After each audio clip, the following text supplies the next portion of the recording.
China memulai perang dagang dengan Kanada. Negara itu secara resmi meluncurkan penyelidikan anti-dumping terhadap impor canola.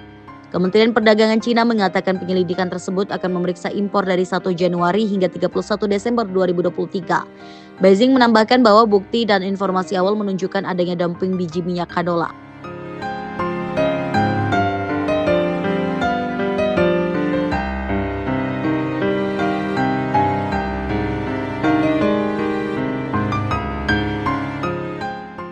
Lebih dari separuh canola yang diekspor oleh Kanada dikirim ke China dengan jumlah capaian 5,5 juta metrik ton canola pada tahun 2023, seharga 3,72 miliar US dollar atau 57 triliun rupiah.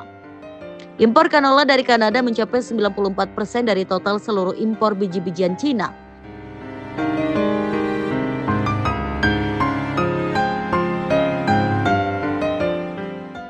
Sementara itu, Menteri Pertanian Kanada Lawrence McAulay mengatakan produk-produk negara itu memenuhi standar tertinggi dan sistem inspeksinya kuat. Ia menyebut prihatin dengan keputusan China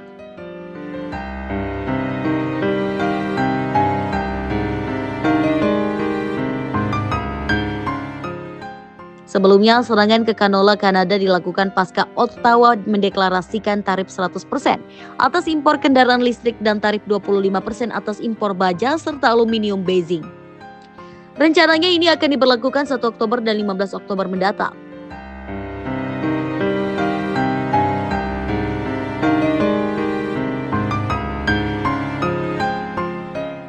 Perlu diketahui, industri manufaktur otomotif Kanada mempekerjakan lebih dari 125.000 orang.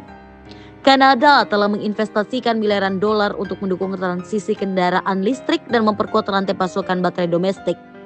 Pada konferensi pers di Halifax, di pantai Atlantik Kanada, Trudeau sempat menyatakan bahwa kelebihan produksi kendaraan listrik China dan subsidi besar-besaran dari pemerintah untuk sektor otomotifnya mengharuskan kita untuk bertindak. Kedutaan besar China di Kanada langsung bereaksi dan menyampaikan ketidakpuasan yang kuat atas rencana Ottawa itu. Perlu diketahui, Komisi Eropa bulan lalu juga mengeluarkan draft terbaru soal bea masuk ke mobil listrik buatan China. Hal ini merupakan kelanjutan aturan yang sebelumnya sudah diterapkan sementara di Juni sekitar 17% hingga 37,6% di atas bea masuk saat ini sebesar 10%. Rencananya draft itu akan disetujui Oktober nanti. Dalam pernyataan terbaru, Komisi Eropa mengatakan pihaknya akan mengenakan bea masuk impor selama 5 tahun hingga 36% pada mobil listrik China. AS sendiri sudah mengumumkan memberlakukan peningkatan tarif impor kendaraan listrik China sejak Mei. AS bahkan meningkatkannya hingga 4 kali lipat menjadi 100%. Sebelumnya pajak impor yang berlaku adalah 25%. Kebijakan ini bahkan sudah resmi berlaku 1 Agustus lalu. Di saat yang sama, AS juga menaikkan tarif impor sel surya dari China naik 2 kali lipat menjadi 50%. AS juga menggandakan tarif semikonduktor China dari 25% menjadi 50%. Lalu meningkatkan 3 kali lipat tarif impor produk baja dan aluminium menjadi 25%. Anjir.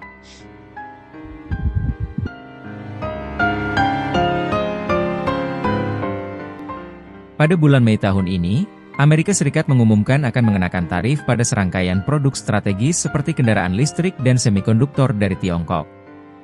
Uni Eropa mengikutinya dan meluncurkan penyelidikan anti-subsidi pada mobil impor Tiongkok. Bahkan Kanada, yang selalu menjaga hubungan perdagangan yang relatif stabil dengan Tiongkok, telah bergabung dalam pembatasan impor Tiongkok. Pada bulan Agustus tahun ini, Kementerian Keuangan Kanada mengumumkan bahwa mereka akan mengenakan tarif hingga 100% pada kendaraan listrik Tiongkok dan tarif 25% pada baja dan produk aluminium. Banyak orang meyakini pada saat itu bahwa tindakan keras ini akan memberikan pukulan berat bagi industri manufaktur Tiongkok. Namun, secara tak terduga, kurang dari sehari setelah Kanada mengumumkan kebijakan kenaikan pajak ini, Tiongkok segera merespons dengan keras dan meluncurkan 4 tindakan balasan berturut-turut.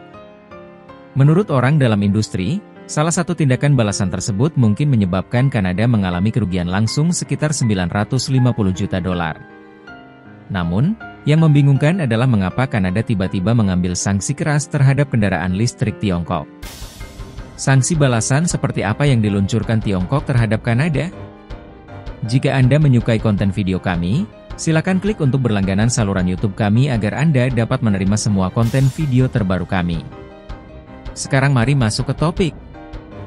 Hari ini, kita semua tahu bahwa kendaraan listrik Tiongkok sangat populer di seluruh dunia dalam beberapa tahun terakhir, meskipun dengan harga yang mahal. Kini, ekspor kendaraan listrik Tiongkok telah menyebar ke lebih dari 180 negara dan wilayah, mencakup hampir seluruh dunia, termasuk Eropa, Asia, Oseania, Amerika, dan Afrika. Menurut data, total ekspor mobil Tiongkok mencapai 2,5 juta pada tahun 2022, meningkat tajam sebesar 56,7% dibandingkan tahun sebelumnya. Di antaranya, volume ekspor kendaraan energi baru mencapai 680.000, lebih dari 2 kali lipat.